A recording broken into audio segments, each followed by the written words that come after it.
In Portugal, people can pay different amounts of money depending on what services they use. For example, they can pay €5 for the messaging package or €5 a month for the social package. This is opposite of the concept called net neutrality. Our problem statement is, what is net neutrality and why does it matter? Debate on net neutrality has been highly controversial in the US recently because the FCC has voted on repealing the rules that were passed during the Obama administration. This debate has dominated much of the discussions on social platforms such as Reddit and various other forums. Arguments supporting and against this proposal are strong on both sides, though the general public opinion on net neutrality has been to preserve it. But to understand this debate, we need to understand what is net neutrality and if it matters. The questions we'll want you to think about while listening are as follows. Is net neutrality disappearing in the US? Why would people want net neutrality? And why would people want to gut net neutrality?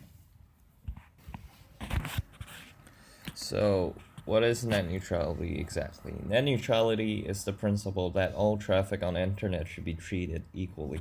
This means it does not matter which services you use. They should all be treated equally in terms of speed, access, and importance.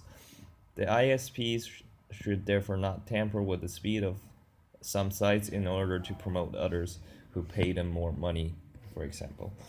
Um, the 14th of December 2017, the FCC decided to repeal the net neutrality rules that were passed during the Obama administration.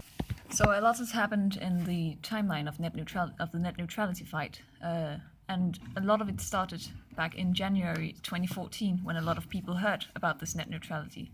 And in January 14th, a federal court strikes down the FCC's 2010 Open Internet Order, like a proposal for the internet to be open.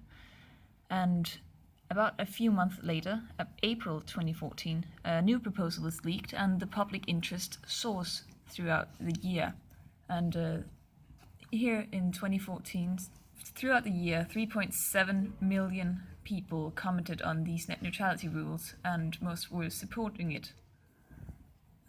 And at February 2015, the FCC ruled in favor of the net neutrality based on the Title II of the Communications Act of 1934. And this was a huge success for the fight for net neutrality. But May 2017, this year, Ajit Pai, the FCC's chairman and the Federal Communications Committee's chairman, makes a new proposal that would gut the net neutrality rules. And throughout this year, and just a few months in it, 22 million comments are posted to the FCC's proposal, a lot of them being fake and a lot of them not supporting net neutrality. And here, December 2017, the FCC's Republican majority votes to gut the net neutrality. So now it's actually gutted and we don't know what will happen to it. So there are a lot of different opinions on the net neutrality, and we have a few ideas of what arguments could be in favor of net neutrality and what couldn't. So a few arguments in favor of net neutrality is that the internet service providers, if the net neutrality is removed, will be able to charge extra for different services and sites over others, and they will not only have the options of slowing down competition in order to promote their own sites with a faster connection, but also kind of censor political speeches they disagree with by slowing them down so much that it's almost impossible to read it, hear it, look at it. Another thing that the ISPs in America could do is they could do the same thing that some ISPs in Portugal have done, which is divide the internet into packages, just like TV packages. And this has a few implications. First, it might be able to raise the price of your internet because you're going to have to pay for different packages. For example, if you want to use social media and also watch videos, that's going to be two separate packages, and that could drive up cost for consumers. which isn't definitely a negative effect of repealing net neutrality. Another thing that could happen is that these packages could stifle innovation because of the way that if you're not included in these packages and you're a startup, well, you won't be able to get any customers to your page or your service because people aren't gonna want to pay extra to get something that's out of the packages. And this really gives the ISP way more control and removes the equality of the internet and the free market. It really goes against the free market. And so this is against freedom, as in the ability to do whatever you want on the internet, and it's also against the free market.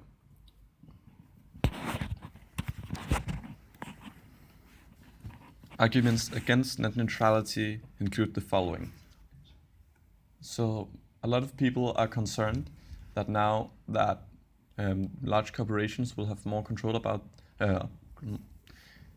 many people are concerned that because now large corporations will have control of the internet, they might abuse their power. But what you need to think about is that the largest organization in the world probably is the US government. The government might be bad, so you can consider that probably the US government, when controlling the internet, might not be as protecting of civil rights as you might think. They might abuse the power too, so now that it's divided into more corporations, there will be less monopolizing of the internet. Another argument is that Android users in a little city downloaded a messaging app that really took a lot of broadband, and that way they slowed down the internet for everyone else, just because a few users used a very badly created app. So if net neutrality is removed, ISPs would be able to deal with this by turning down the speed for that app and in turn making it faster from everyone else. Third argument is that if the ISPs make the internet worse, that just means that people will stop buying, and that will then create more evolution in the economy for the internet, because it will create space for a new firm to rise up as an ISP with better services. Imagine you are an ISP. Let's say that you had Stackscast and you had interest in Hulu, and therefore you didn't really like Netflix because they provide similar similar content, but you have say you have stocks in Hulu, then you might want to grant larger access to Hulu and slow down the speed for Netflix. This might seem very out there and hypothetical, but this is exactly what Comcast did. So now we want you to answer the questions. Is net neutrality disappearing in the US? Why would people want net neutrality? And why would people cut net neutrality? So our conclusion is that yes, net neutrality does matter. Net neutrality is more so like our freedom of speech. It should be available for everyone to use and not limited by the government. For decades, people have been offered the same internet, and when newer and faster forms were created, the price increased as well. While this is due to the fact that technology is progressing, giving the control to ISPs such as Verizon or Comcast could actually create a monopoly on the internet. It will allow them to charge ridiculous amounts for accessing different sites and services. Such things will occur if the internet was regulated. This is not to say that we should not regulate the internet. We believe that internet should be as it is right now, but with a few regulations that prevents, for example, cybercrime. Therefore, companies should not have the power to monopolize the internet. Obama states that the internet is the most open network in history, and we must keep it that way. This statement is something that we agree with. We would recommend you to look up net neutrality yourself and have your own opinion on this matter, and of course fight for that opinion. If we could recommend a solution for everyone, which is very unlikely, no one would be exactly happy, but our solution to this problem would be to make a little committee of all the ISPs to take issues up and to tell them to the government, communicate them to the government, and have small changes so that they have a little power over the internet, but it's ultimately regulated by the ISPs and the government together in a democracy.